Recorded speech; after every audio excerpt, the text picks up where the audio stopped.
Olá, tudo bem com vocês? Hoje vou comentar a respeito desse post que eu encontrei no Facebook, numa página ateísta. Segundo o post, Deus tem características de um ser inexistente, pois ele é invisível, imaterial, inacessível, intocável, imperceptível, incomunicável, inexaminável e improvável. Isso, claro, de acordo com o autor do post, que se identificou aqui embaixo como Francisco Soares. Não sei quem é, mas pelo jeito é o autor do post, né? Ele assinou o post aí. Bom, será que o Francisco tem razão? Será que essas características são características de algo que não existe? Eu vou mostrar nesse vídeo que o Francisco Soares está redondamente enganado. Porque existem coisas no nosso mundo físico, coisas que comprovadamente existem e que possuem essas características que ele citou aí. Portanto, usar essas características para dizer que Deus não existe é um argumento totalmente inválido.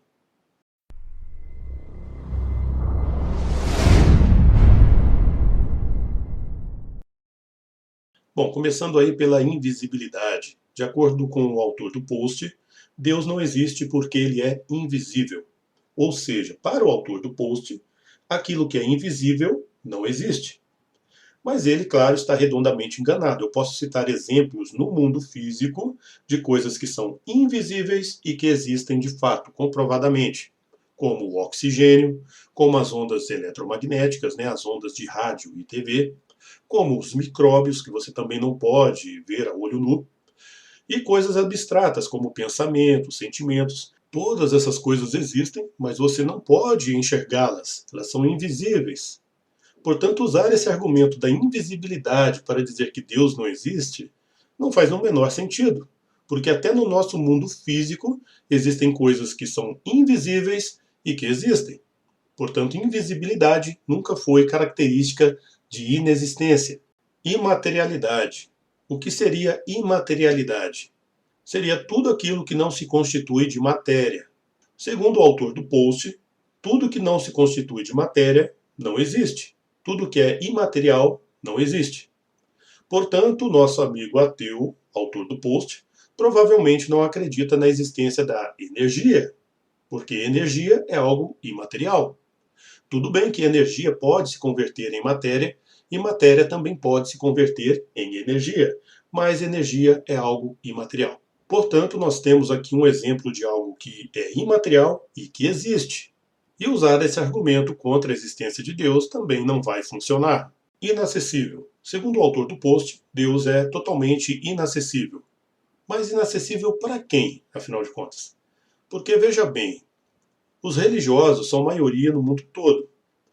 E eles dizem que Deus é sim acessível, que eles conseguem ter acesso a Deus através da oração, que Deus responde orações, que Deus se comunica através de sonhos, através de revelações.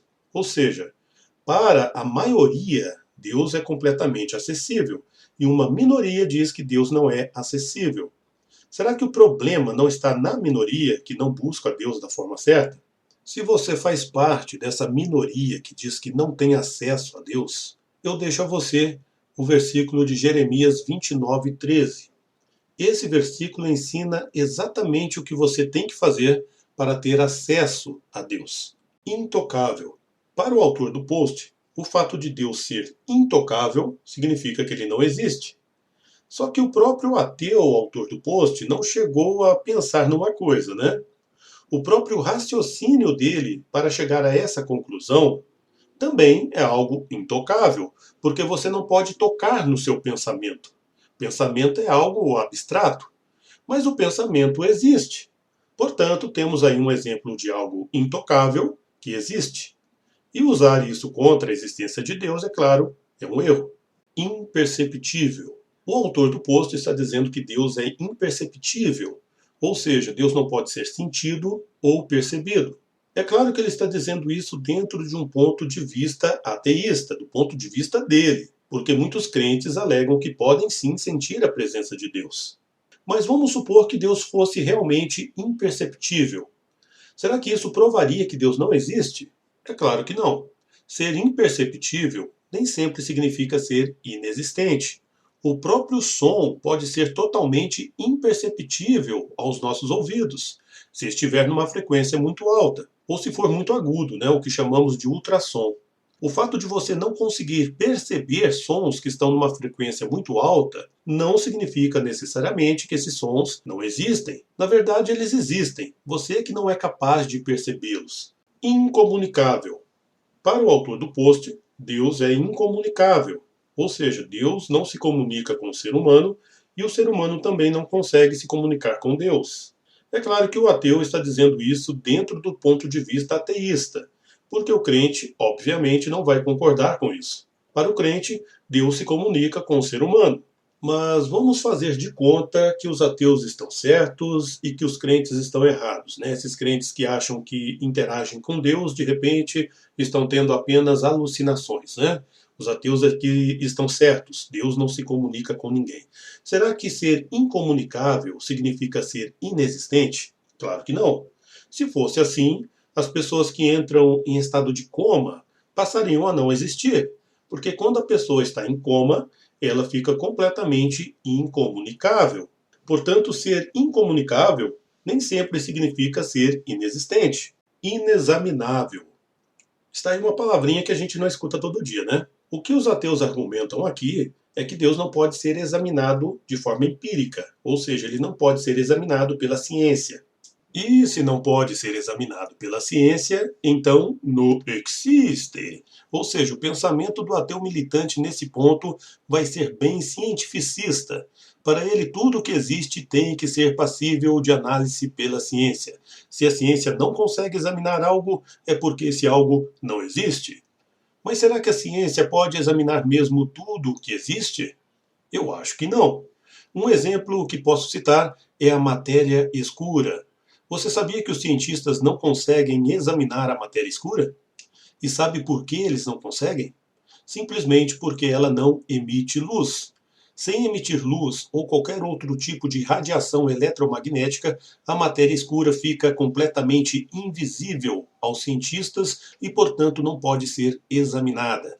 Porém, os cientistas não têm dúvida de que ela existe, pois eles percebem evidências indiretas da existência dela, ou seja, a força gravitacional que ela exerce. Viu só? A força gravitacional que os cientistas conseguem perceber fez com que eles acreditassem na existência de um tipo de matéria que eles não enxergam e nem podem examinar. Se você parar para pensar, o mesmo acontece com Deus. Deus não pode ser examinado diretamente, de forma empírica, mas a gente percebe que ele existe por meio das evidências indiretas, ou seja, sinais de engenharia e planejamento na natureza, sinais de antevidência. O raciocínio aqui é bem simples. Se existem traços de engenharia na natureza, deve ser porque existe um engenheiro. Isso é uma conclusão lógica. E aqui entramos no último ponto do post, a improbabilidade. De acordo com o post, Deus é improvável. Bem, eu discordo completamente. Deus não é só provável, como altamente necessário. Para falar a verdade, as contas só se fecham se acrescentarmos Deus à equação. Os sinais de engenharia e design que podemos perceber claramente na natureza só podem ser explicados através de uma mente criadora, uma inteligência. Caso contrário, a gente teria que acreditar no absurdo de que acidentes aleatórios foram capazes de gerar ordem e traços de engenharia na natureza. O mundo e a vida só fazem sentido com Deus. Bom, gente, eu ia terminar exatamente aqui esse vídeo. Só que eu me lembrei de uma coisa muito importante. Sempre quando a gente refuta esse argumento dos ateus militantes, eles respondem a mesma coisa. Ok, você citou as ondas de rádio e TV, o oxigênio, os micróbios, etc, etc. Mas todas essas coisas tiveram sua existência comprovada pela ciência, mas Deus não. Ok, concordamos então que o problema não é mais ser invisível, ou ser imaterial, ou ser intocável. O problema agora é Deus não poder ser comprovado cientificamente. Beleza. Mas será que isso prova que ele não existe? Será que o fato de não podermos provar empiricamente que algo existe prova automaticamente que esse algo não existe? Será que a ausência de evidência é evidência de ausência? Claro que não. Por exemplo, Os cientistas só ficaram sabendo da existência dos micróbios em 1674, quando inventaram o primeiro microscópio. Antes disso, os cientistas não tinham ideia da existência da vida microbiana, apesar de já suspeitarem, né? Mas será que os micróbios só passaram a existir depois de 1674, quando a ciência provou que eles existem? É claro que não, né? Mesmo antes de a ciência descobrir que existe vida microbiana, eles já existiam, pois a existência dos micróbios independe do conhecimento humano sobre eles. O mesmo pode se aplicar a Deus. O fato de a ciência não ter ferramentas para comprovar Deus não significa que ele não exista. Um abraço a todos e até o próximo vídeo.